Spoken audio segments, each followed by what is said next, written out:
Hey, I'm Kristen Anderson. My pronouns are she, her, and I'm the branch manager here at the Ashland Library. And this is our September issue of Read This. I'm wearing my library card design t-shirt because this is library card sign up month when you're getting this. So you're probably a library card holder if you're watching this video, but if you're not, go get a library card. And if you've got one and you've got a friend who doesn't know about the library, let them know this is the time to take care of it. It's really important for kiddos this time of year because it's a very important school supply and it is in fact free. We've been talking a lot internally about retellings, and there's a host of reasons that has come up. We've had a conversation over Teams as a staff about good and bad adaptations, book to film, which is a different kind of retelling. But we've also been talking a lot internally about one of the books that, like, a lot of us tend to agree is one of the better books of the, or best books of the year, and that's James by Percival Everett. If you haven't heard about it yet, I've talked about it on this video before. Percival Everett has been writing for decades. He does amazing satire, and he decided to do a retelling of Huck Finn from the point of view of Jim. And it's really interesting because it really shows you what a retelling can do when you get in the head of a character who historically, and when we interact with that book, just because we know that story, like, we're so kind of inured to the infantilization of that character. So when you turn around and tell the book from the point of view of an adult man with his own viewpoint, that infantilization in the original text becomes so obvious. And it's really fascinating how that works. And of course, part of the reason it works is because Percival Everett is a very skilled satirist. So you take a very skilled satirist using the source work of another skilled satirist, and you get something pretty magical. So highly recommend James. And there's another one that just came out this month called Lady Macbeth by Ava Reid. Completely different sort of retelling, really probably more loosely tied to the plot in a kind of fantasy genre. So definitely not going to appeal to the same crowd. So you've got some that kind of skate over the surface and deal with plot and light thematic issues, and then you have retellings that, like, really get into the meat of the text and make you look at it in a really unique way, like James. And it makes me think about, so one of the first retelling, well, not one of the first retellings, but an early obsession of mine with retellings, because I personally love retellings, is an author named Angela Carter, who we don't hear about a lot in the United States. She was British. She did a lot of fairy tale retellings. She also wrote some really cool novels that you just don't hear about as much over here. But Neil Gaiman, who is another British writer, said of Angela Carter that he learned from her, and I'm paraphrasing, that if you aim a fairy tale right, when you retell it, you can blow stuff up. And I think that is, to me, kind of exactly what an amazing retelling is. And that's why James is so cool, because it does, in fact, get aimed right, and it does, in fact, blow stuff up. And I don't know about Lady Macbeth because it really just came out, and I've only just, I have it in my pile, but I haven't read it yet. So more to come on that front. But Neil Gaiman, also no stranger to retellings. The one that we talk about amongst ourselves on staff when we talk about his retellings is his Norse mythology book, which takes Norse mythology as its source material and retells it in a way that Neil Gaiman does. And you've also got, as I mentioned, Angela Carter. Her probably best collection of short stories that are fairy tale retellings is called The Bloody Chamber and Other Stories. That one includes things like Bluebeard, which is a harder one to do retellings of, and you don't see as many versions of it, in part because a lot of retellings fall into the juvenile collection, and Bluebeard isn't really one that you can do for kids. So there's some really good Bluebeard retellings that I've got one deeper in my list, actually. And then you've got, like, so Shakespeare is another source of, like, deep there's lots of retellings of Shakespeare, and Christopher Moore uniquely, like instead of pointing stuff and blowing things up, he more kind of sits it all on top of a ginormous whoopee cushion because it's got like a lot of bodily function humor and things like that. But if you're interested in kind of a funny, irreverent retelling of Shakespeare, the Fool trilogy by Christopher Moore, which is Fool, Serpent of Venice, and then Shakespeare for Squirrels. And another thing that's coming, as I see here in Ashland, and we think about the 2025 OSF season, we've got, they're going to be staging James Imes' Fat Ham, which is Hamilton. It's a Hamlet retelling. And that one's interesting because it doesn't so much take thematic threads that are like baked into the Hamlet the way we know it, but it takes what we know about that show and uses it to make points about things related to gender and sexuality. And it's really worth seeing. I'm excited to see what OSF does with it. And as far as, I've got so many things to say, I feel like I'm kind of like getting ahead of myself. So when I think about Fat Ham, I also think about another retelling that comes to us in novel form from a play, is We Ride Upon Sticks by Quan Barry, which is The Crucible, set in 1980s New England girls lacrosse. And if that sounds ridiculous, it kind of is, but it does have, like, when I approached it, I didn't realize it was a retelling until I got to certain scenes, and I was like, oh, this is definitely Crucible, like more weight and things like that are in there. A lot of people first come to retellings as children, and the one that kind of is a go-to for lots of librarians is Robin McKinley's Beauty, a retelling of the story of Beauty and the Beast. And that's gentler. It's not like blowing stuff up so much as it is really taking and creating a very feminist character at the center of Beauty. Of course, many of us don't think that's super revolutionary today because Disney did that a little bit, but Beauty's been around since before the Disney version of Beauty and the Beast was out. So at the time that it came out, it was like the idea of a bookish beauty was pretty unique.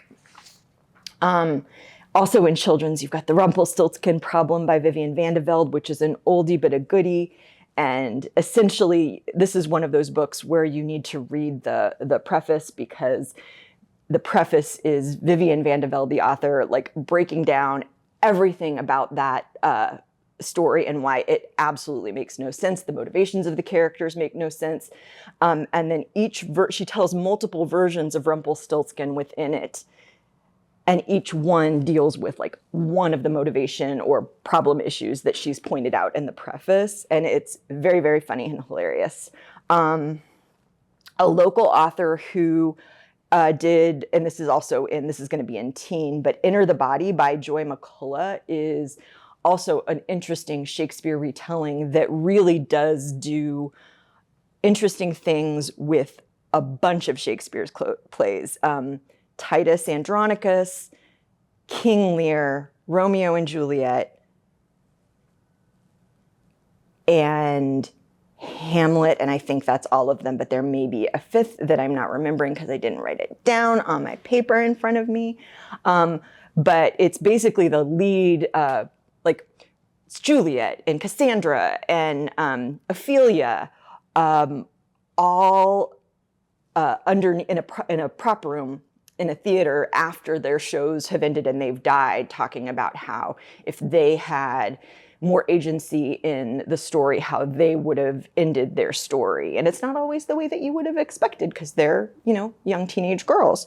But you've also got like books that are just entering the public domain getting retold. So The Chosen and the Beautiful is Great Gatsby, and Great Gatsby really just entered the public domain a couple years ago. So we saw a bunch of specific retellings coming out. Chosen and the Beautiful's Great Gatsby with magic. It's told from the point of view of the golfer.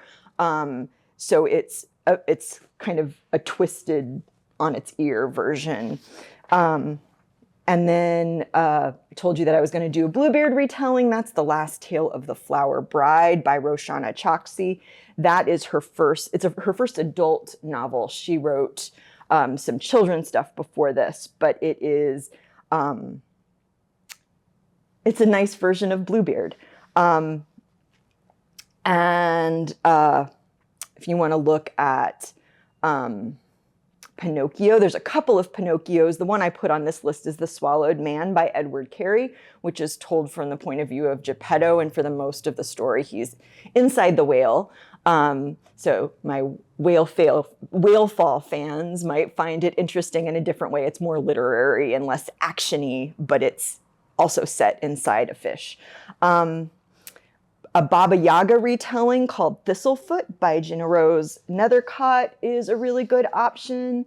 And then you've got Kevin Kwan, who is most famous for Crazy Rich Asians and its sequels, but in recent years, he's been doing 19th century novel retellings. And Sex and Vanity is, actually that might be 20, anyway. Sex and Vanity is A Room with a View. And his most recent one is Lies and Weddings, and that's Trollope. That's Dr. Thorne. So those are fun. And of course, last year we had the big literary retelling, which was Demon Copperhead, which is David Copperfield. And that's by Barbara Kingsolver, set in Appalachia during in the midst of the opioid crisis, but still at its core, David Copperfield. So there's a whole raft of Greek mythology retellings. There were ones before Circe, and there's certainly been a lot that have come after, but Circe tends to be the one that people point to when when marketing people are trying to be like, for fans of Circe, that tends to be the marketing kind of critical mass for Greek mythology retellings, like the best in breed, I guess. And so Circe is worth reading. It is a Odyssey retelling told from Circe's point of view. And then you've got a huge fan base of Pride and Prejudice by Jane Austen, and there's all sorts of like extending out, like you've got books that are like extensions of the universe, so things that happen after the action of the novel, but you've got actual retellings as well. And oftentimes retellings come from different points of view of main characters. A good example of that is going to be Joe Baker's Longbourn, which has been out for a few years now, but that's told from the below stairs staff, so it's kind of like Downton Abbey for Pride and Prejudice, I guess. It gives you the point of view of, it's less comedic than the source material, but gives you the point of view of the servants who would have been very present in that family, but really don't show up in the text of the story. And that allows the kind of the blowing up piece to be about like class. And then you've got ones that are a little lighter and fluffier, like the one I recently read is The Scandalous Confessions of Lydia Bennet Witch by Melinda Taub, which, yes, you're probably hearing that and going, oh my God, that sounds ridiculous. And it kind of is, but I went into it thinking there is zero way that this author will make me sympathetic with Lydia. And I was surprised because I was sympathetic with Lydia by the end. So that was a pretty cool author trick that isn't always possible. You more often see people retelling from the point of view of like Mary, the middle sister, Mary, and trying to kind of create her world and her motivation. Another one from the teen collection is The Initial Insult by Mindy McGinnis, which is the cast of Amontillado set at a house party in like a teen, kind of a high school house party. So imagine that, but in the basement, one of the kids is getting sealed into the wall. It's Cool. So that's another, and Poe is a good source for inspiration. We've also got some Fall of the House of Usher retellings in our collection that has been a popular one to retell. I've also got a bunch of book lists that we've sourced as a team, and you can find those on our catalog. There's a staff picks tab at the top. And right now, the top one is a retellings list that's crowdsourced. It's got all of our staff's ideas, not just mine. So it's a long, like you can imagine, it's a longer list than this. And I've also put a couple that are specific to Greek mythology and Shakespeare. So some specific themed ones that I've linked from the list that will go with this video.